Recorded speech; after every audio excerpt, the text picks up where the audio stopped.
Hey everyone, this is Michael again, and welcome to the Smackdown review.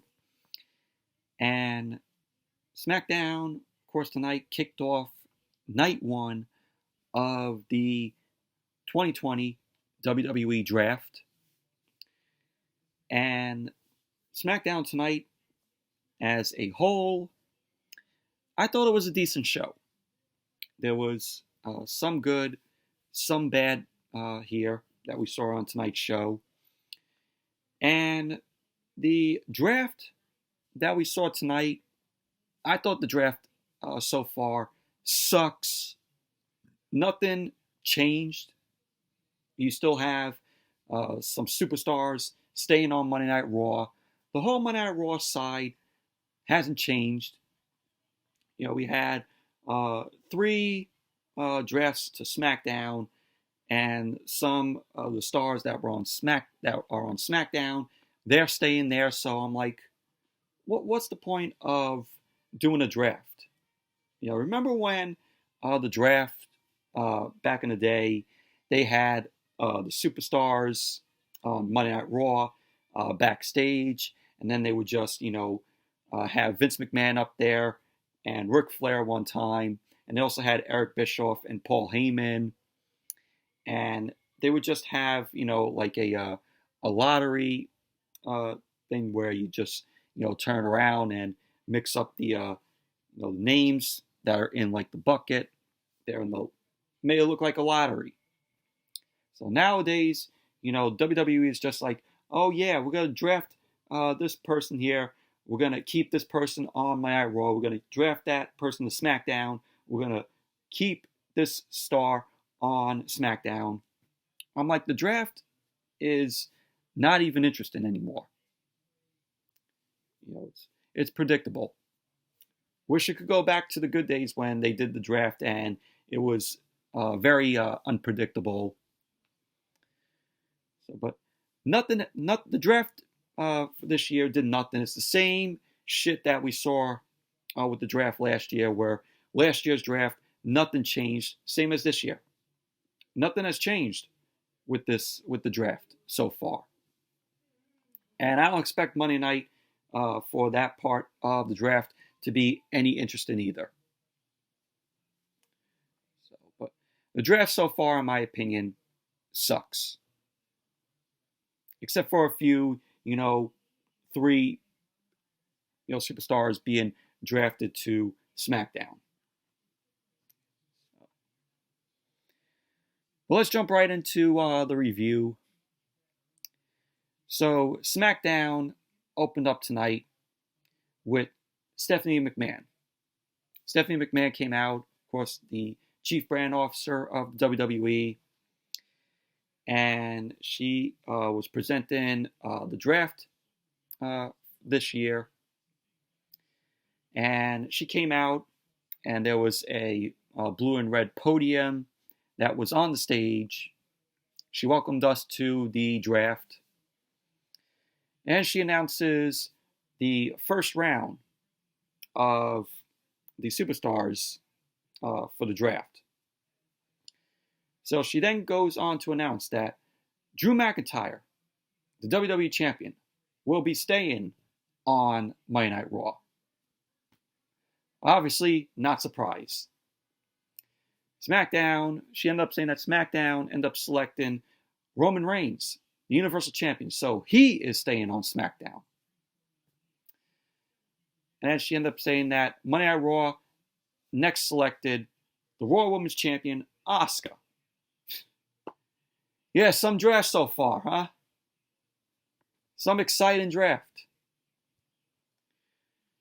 So then she ended up saying that SmackDown selected Seth Rollins.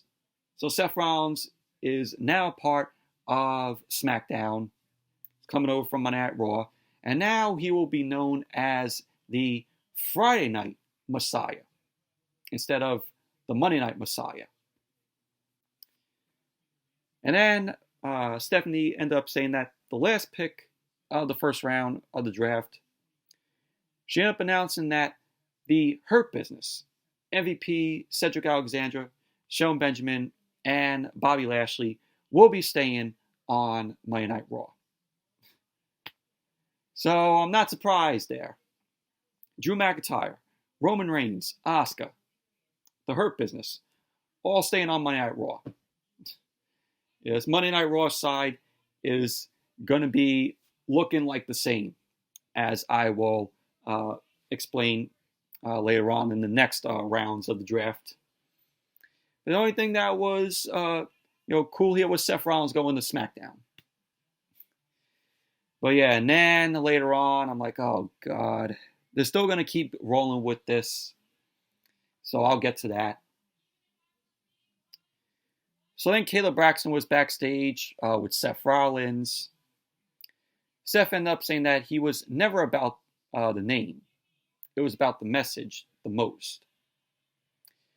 He ended up saying that he's thrilled about coming somewhere new and that it's exciting. He ended up saying that he's a little heartbroken and upset that he won't be on Monday Night Raw to see the Mysterio family implode. Yeah, the Mysterio family. Yeah, I'll get to that. I'll get to that later. And he ended up saying it's lucky for him that he won't have to see their disgusting faces again. So Rollins ended up saying that the greater good is moving to Friday nights. So that was that. So there you go. Friday Night Messiah coming to Friday nights with Seth Rollins there. Then we had Big E versus Sheamus in the Falls Count Anywhere match. This was a decent match. I really liked this. You had Sheamus end up leveling Big E with a shoulder.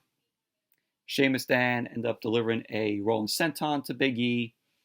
And what I really liked with Big E's attire is he came out and his attire was an ode to 90s Nickelodeon. Like on the back of his singlet, he had, Rocco's t-shirt, like Rocco's shirt from Rocco's Modern Life, what Rocco wears in, the cartoon, the classic Nick cartoon.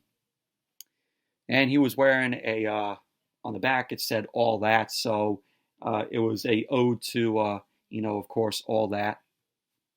The 90s Nickelodeon sketch comedy show, which, I still enjoy. All That is a classic. So really like Big E's attire. And also, get to explain later because 2 returns end up coming back tonight. So then we had Big E then heading back to the match. Big E ended up charging at Big E. Big E ended up nailing a Uranagi to Sheamus from the corner. They were brawling at ringside. Big E ended up pulling a kendo stick from under the ring. Sheamus then ended up nailing the big kick to Big E. Went for the cover on the outside. Got a 2 count.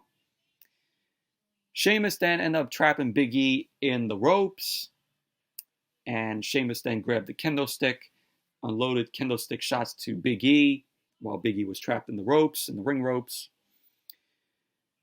So Sheamus then ended up covering Big E. Big E kicked out at 2. Now we saw Big E. He ended up grabbing a roll of duct tape from under the ring. He ends up taping Sheamus's ankles together. So with that, Big E then ended up taking the kendo stick, ended up hitting Sheamus with the kendo stick. Sheamus was hobbling around because, of course, his legs were taped. Big E then ended up sending Sheamus over the barricade with the kendo stick shot. Then SmackDown went to commercial. When SmackDown came back, we saw Big E was beating Sheamus into the backstage area. Still had the kendo stick in hand. Sheamus was shown having marks all over his body. You see the welts of the kendo stick shots over Sheamus's body. Even his back was cut up. from those candlestick shots from Big E.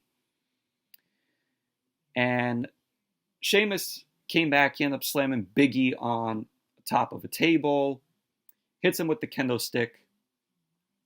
Sheamus then ended up taking Big E into the catering area, dumps food all over Big E with flour, eggs. Sheamus then ended up sending Big E into an equipment table. And there's a point where Sheamus took like this monitor and he was going to swing it at Big E. But Big E ended up grabbing a broom. He ended up grabbing a broomstick and he beat Sheamus down with the broomstick. Then he went for a trash can, hit Sheamus a couple of times with the trash can. Big E ended up charging Sheamus with the trash can, and it knocked Sheamus into the parking garage. Sheamus then ended up grabbing a tire iron. He ended up hitting Big E with it. So then we saw Sheamus. He took Big E to the hood of a car. And he ends up delivering the white noise to Big E on the hood of the car. You know, like what we saw when Sheamus did it to him a few weeks ago. He ended up dropping Big E into the windshield, which the windshield ended up shattering. Big E ended up kicking out of 2. Sheamus couldn't believe it that Big E ended up kicking out of that. So then we saw Sheamus. He opened the door of the car, and he ended up slamming Big E's body several times, you know, with the car door. Sheamus then ended up placing Big E into the trunk of the car. He ended up positioning Big E's arm, and he ended up trying to slam Big E's arm with the trunk.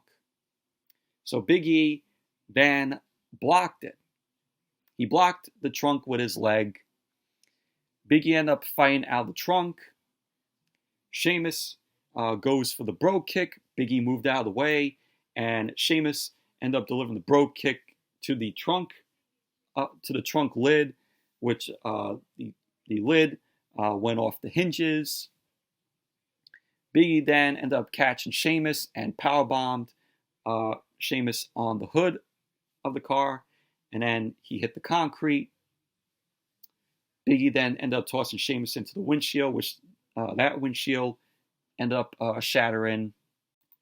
So then Big E ended up climbing on top of the hood, and Big E then delivered the big ending from the hood of the car through a table to Sheamus, landing on the concrete. And so Big E ended up going for the cover. There you go. Big E ended up winning the Falls Count Anywhere match. But overall, decent Falls Count Anywhere match. Really liked it. So then Kayla Braxton was backstage. Kayla Braxton was with Big E. And we see a security guard walks over.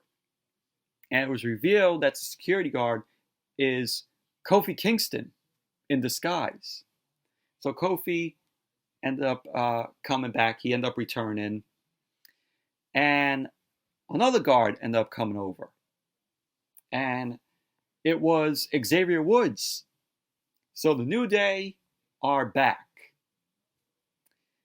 So they end up having a little reunion. Kofi Kingston and Xavier Woods point out something is missing, and that is the SmackDown Tag Team titles. Xavier Woods ended up saying not to one-up Big E, but he and Kofi are back to capture the gold. So they end up celebrating. So that was that. So the New Day is back together. They have their little reunion. So that's cool. It's cool to see Xavier Woods back. You know, it's been a long while since, you know, he was on WWE television. And it was cool to see Kofi back.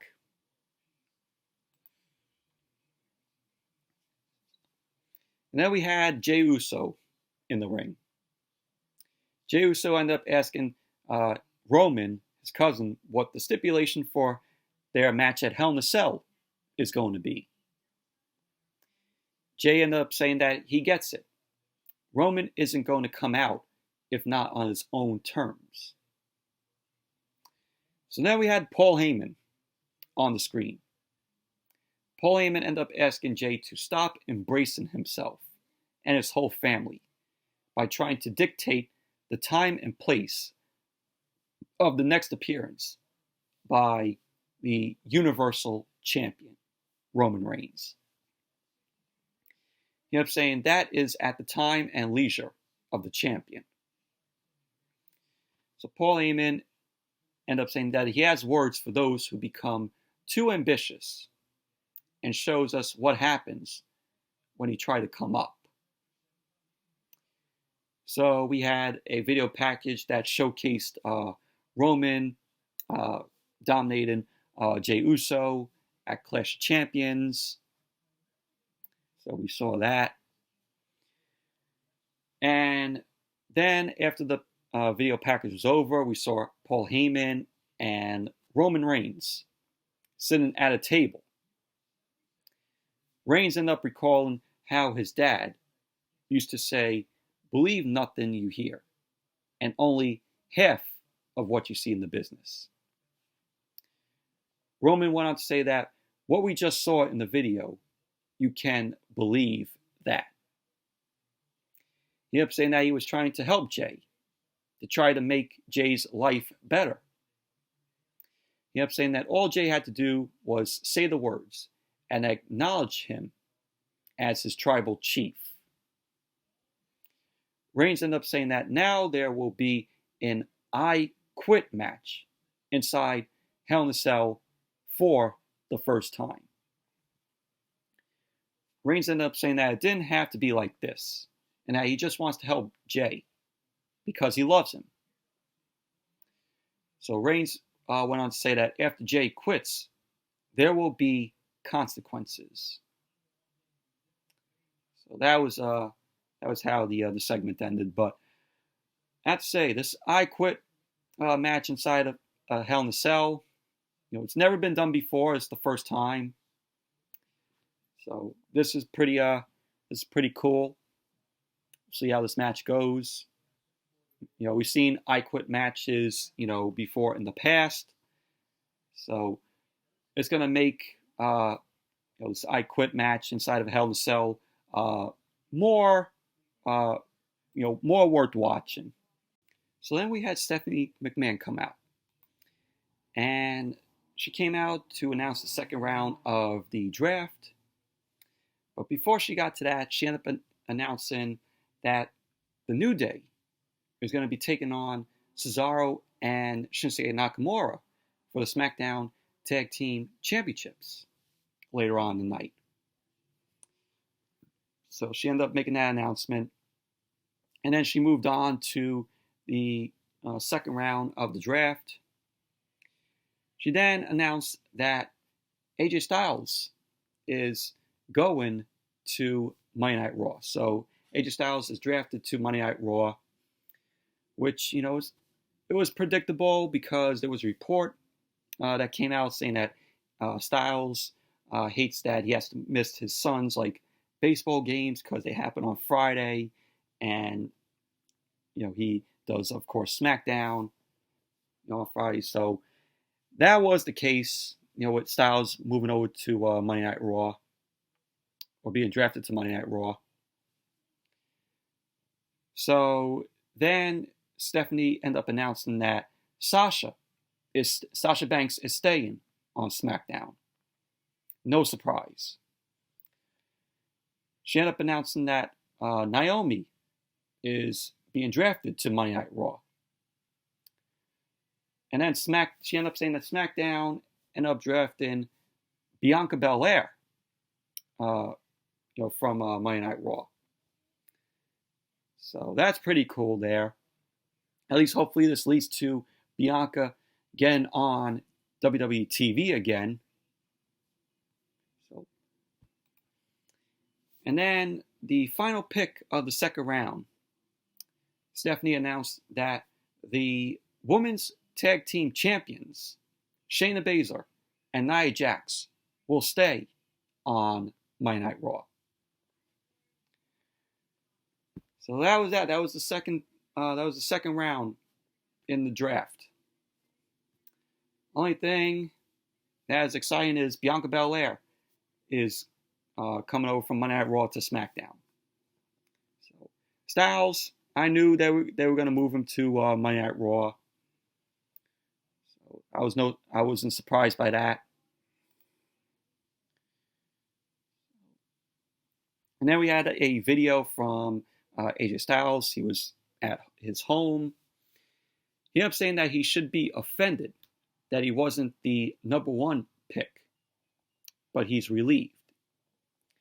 Styles wanted to say that he doesn't deserve to be around cheats like Jeff Hardy and Sami Zayn. Styles ended up saying that he's headed to Monday Night Raw, and that's about to get phenomenal.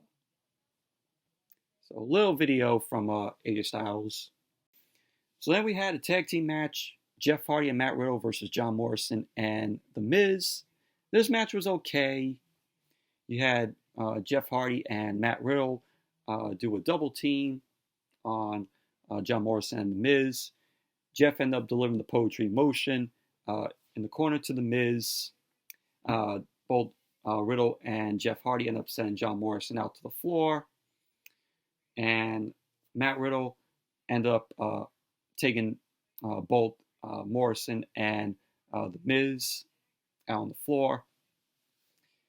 The other match, you had Matt Riddle end up delivering the Bro Derek to The Miz. There you go. Matt Riddle and Jeff Hardy end up winning the match. Post-match, you had a unexpected return from a superstar. Out came Lars Sullivan. Lars Sullivan making his return to SmackDown. Lars Sullivan ended up coming into the ring. He ended up beating down on Matt Riddle and then Jeff Hardy. So he's dominating on both of them.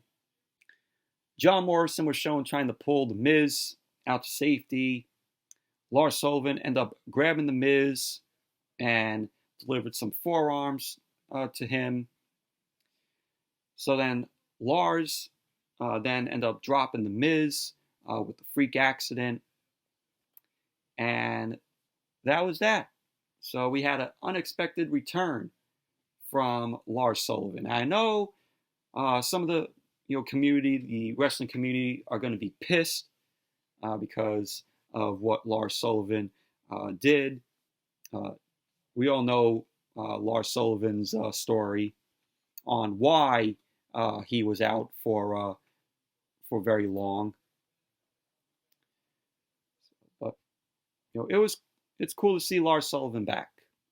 And I gotta say, Lars Sullivan with his new look kind of reminded me of Tyson Fury. He looks a little like Tyson Fury here with his new look.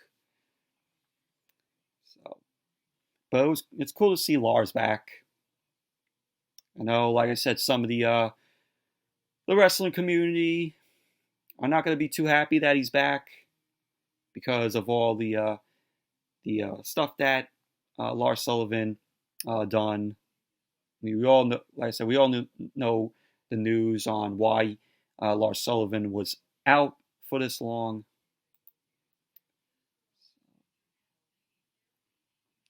And then when SmackDown came back from the commercial, Stephanie McMahon was back on the stage. This was the third round in the draft. Stephanie ended up saying that Lars Sullivan will be added to Monday's draft pool because he's not officially on SmackDown as of yet. He could be on SmackDown or he could be on Monday Night Raw. We'll just have to wait until Monday to get an answer. For me, Lars Sullivan, my prediction, Lars Sullivan will possibly be staying on SmackDown.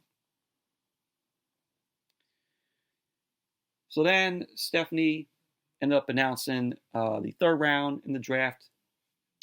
And she ended up announcing that Ricochet is going to be staying on Monday Night Raw. Ricochet, he should have been drafted to SmackDown. Why are you keeping Ricochet on Monday Night Raw? Please give him some new faces for him to feud with. If he was drafted to SmackDown, there's a whole lot of new faces that he could take on. So why keep him on Monday Night Raw, where he's just going to be with Apollo Crews? And they're going to be taking on the Hurt Business for the 1,000th time. So Stephanie ended up announcing that Jey Uso is going to stay on SmackDown. Not surprised there. She ended up announcing that Mandy Rose is staying on Monday Night Raw. No surprise there either. She ended up announcing that Rey Mysterio and Dominic are drafted to SmackDown. Oh my gosh. So now we can continue this Mysterio-Rollins feud. Jeez, this is like the feud that's never going to end. So what does that mean for Aaliyah and Buddy Murphy? Are they going to be staying on Monday Night Raw? Or is Buddy Murphy and Aaliyah going to be drafted to SmackDown? We'll have to wait and see. Maybe on Monday they will let us know if Aaliyah or Buddy Murphy is going to stay on Monday Night Raw, or are they going to be coming to SmackDown. And so Stephanie then announced that the last picks in the third round is that The Miz and John Morrison are getting drafted to Monday Night Raw. So there you go. Then after that, we had the Mysterios, Dominic and Rey backstage. They were celebrating that they're staying together. We're going to see more of this Mysterio-Rollins feud continue. God help us. God help us all. They've been feuding for almost a year. Since December of last year. How long can they progress this feud?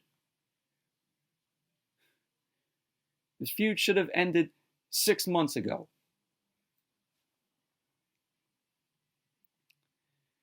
So then we had a SmackDown Women's Championship match, Sasha versus Bayley. Sasha ended up winning by disqualification.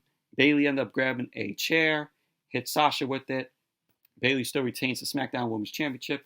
Why was this match even put on the show? If you're going to have a DQ in this match, you might as well not book the match either way.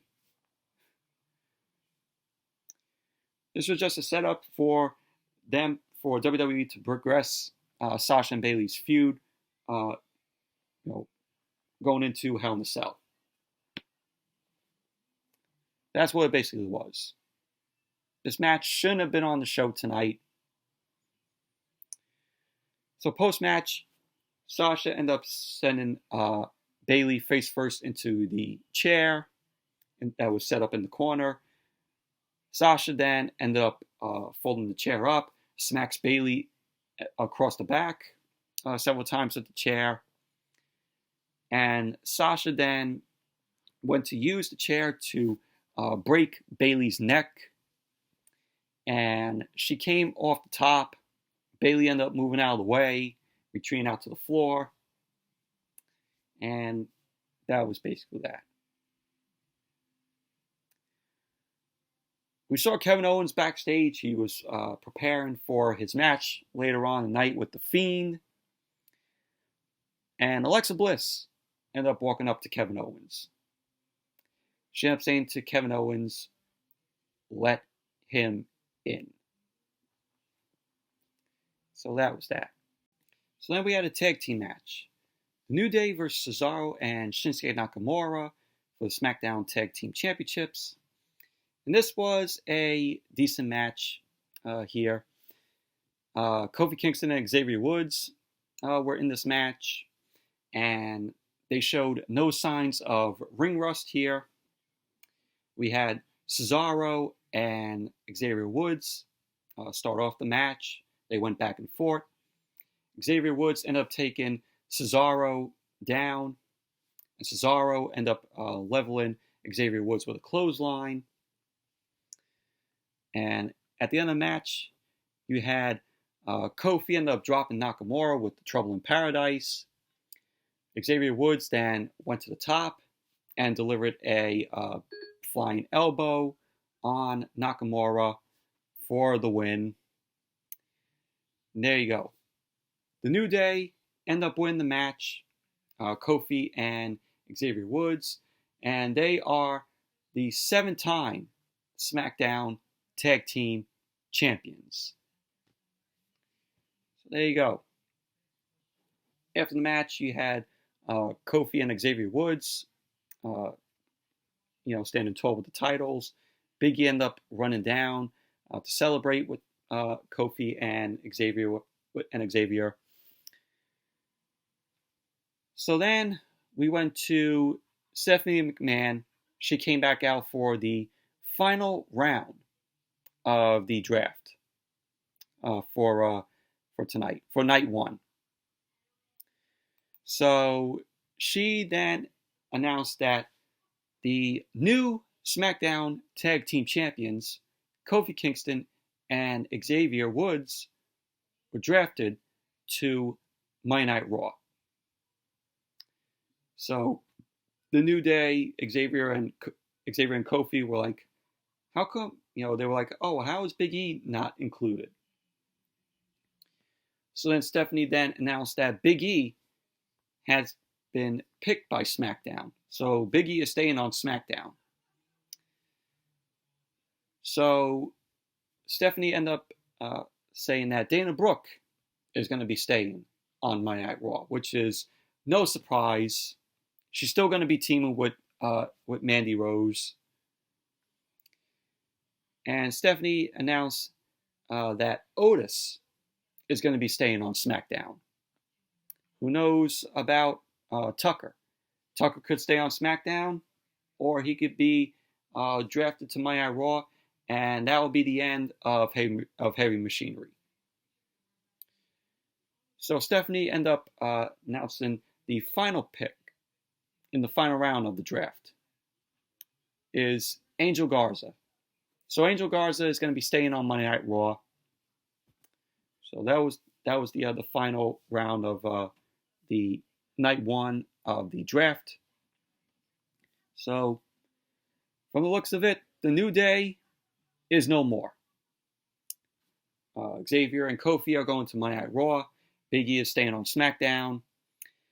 Big E, WWE, from the looks of it, is going to be pushing Big E as a singles competitor. I think that's what they're going to do. And with Kofi and Xavier on Monday Night Raw, with the SmackDown Tag Team titles on them, it could mean two things. One thing is this a sign that they're going to be there's going to be a unification of the tag team titles? They're going to be unifying the SmackDown and Raw tag team titles, and they're just going to make one or two tag team titles, by not calling it the SmackDown or Raw tag team titles.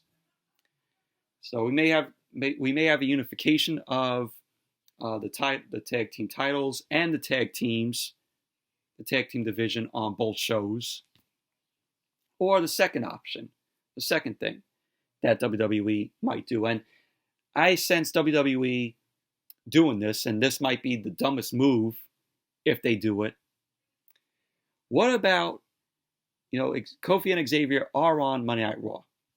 What if they draft the Street Profits to SmackDown.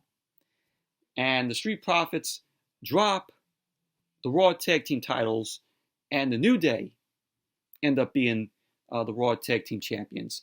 And then the Street Profits bring the SmackDown Tag Team titles, back to its regular place, and they are the SmackDown Tag Team Champions.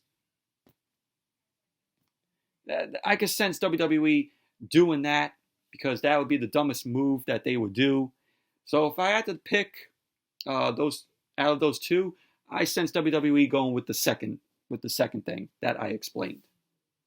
With them drafting the Street Profits over to SmackDown and bringing the SmackDown Tag Team titles, of course, back to where they belong. And the only reason why WWE would draft the Street Profits is because Bianca is on there. And Bianca, of course, is married, of course, to Montez Ford. So that is what I see WWE doing. The first thing that I explained with the unification of the titles, that is a good move there. But will WWE do it? Possibly not. They'll opt to do the second option that I explained, which will be stupid and dumb on their part.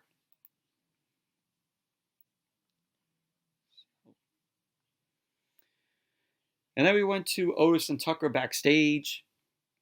Otis ended up mentioning how he was drafted because he's staying on SmackDown, and that Tucker wasn't drafted. Tucker ended up telling Otis that he wants to focus on The Miz and John Morrison. So a woman ended up coming in. She ended up serving Otis a paper that says the lawyer for The Miz and John Morrison has filed for continuance. So the court thing for Otis is on hold. So that was basically that. Sasha Banks ended up cutting a promo. She was talking down on Bayley. She ended up challenging Bayley to a Hell in a Cell match, of course, at the pay-per-view. Sasha ended up saying that she will break Bayley. Sasha ended up saying that she used to love and used to be friends with Bayley. But at Hell in a Cell, she will take the only thing Bayley loves, and that is the SmackDown Women's Championship. There you go. Then we had The Fiend versus Kevin Owens. This was a pretty decent match here. We had The Fiend. We had Kevin Owens end up coming into the ring and hits two cannonballs to The Fiend. The Fiend got right back up, and Kevin Owens ended up getting dropped by The Fiend. The Fiend ended up hitting a crossbody, a big crossbody, to Kevin Owens, which took him down. And we had The Fiend end up taking Kevin Owens to the floor. Kevin Owens got back up and hit a clothesline to The Fiend on the outside. And at the end of the match, you had The Fiend end up winning the match. The Fiend went for the mandible claw. Kevin Owens ended up delivering a stunner to The Fiend, but The Fiend ended up having the mandible claw still in Kevin Owens. The Fiend slammed Kevin Owens with a Uranagi while the mandible claw was still applied to Kevin Owens. So The Fiend ended up pulling Kevin Owens down, of course, with the mandible claw. And The Fiend ended up winning the match. So it was obvious the Fiend was winning. But post-match, we had the Virtual Boy. The red lights came on. And The Fiend ended up standing tall. The lights end up going out. And the lights come back on. And The Fiend was standing on the stage. And Alexa Bliss was staring face to face. It was Alexa Bliss and The Fiend staring face to face. And we saw Kevin Owens was down on the mat. He was trying to recover. He was gasping for air. Alexa Bliss and The Fiend were staring at Kevin Owens while Kevin Owens was gasping for air. Then we see Alexa Bliss and The Fiend turn back to each other, and they continued their face-to-face stare down. And pretty much that was basically that. That was how SmackDown went off the air. Then Corey Graves and Michael Cole ended up hyping up the premiere, the season premiere next week of SmackDown. We had that. And it was announced that next week on the season premiere of SmackDown, it's going to be Braun Strowman versus Roman Reigns with the Universal Championship on the line. And then it's going to be the New Day's farewell match. And they will face Cesaro, Sheamus, and Shinsuke Nakamura. So, same old shit. You know, we saw Cesaro and Nakamura take on Kofi and Xavier Woods tonight. And then we're going to see Sheamus versus Big E once again. But only it's going to be a 6-man tag. Yeah, so I'm so looking forward to that next week. Yeah. So that was SmackDown tonight. Overall, decent show. And, you know, the draft sucks, in my opinion, for this year. We have to wait for Monday Night Raw on Monday to see, you know, more of the draft. So nothing changed. Nothing changed with the draft. So, but anyways, that's it for the SmackDown review. Thank you all for watching, and hope you all enjoyed this review. Definitely give it a thumbs up, comment, subscribe, and until next video, I'll see you all later.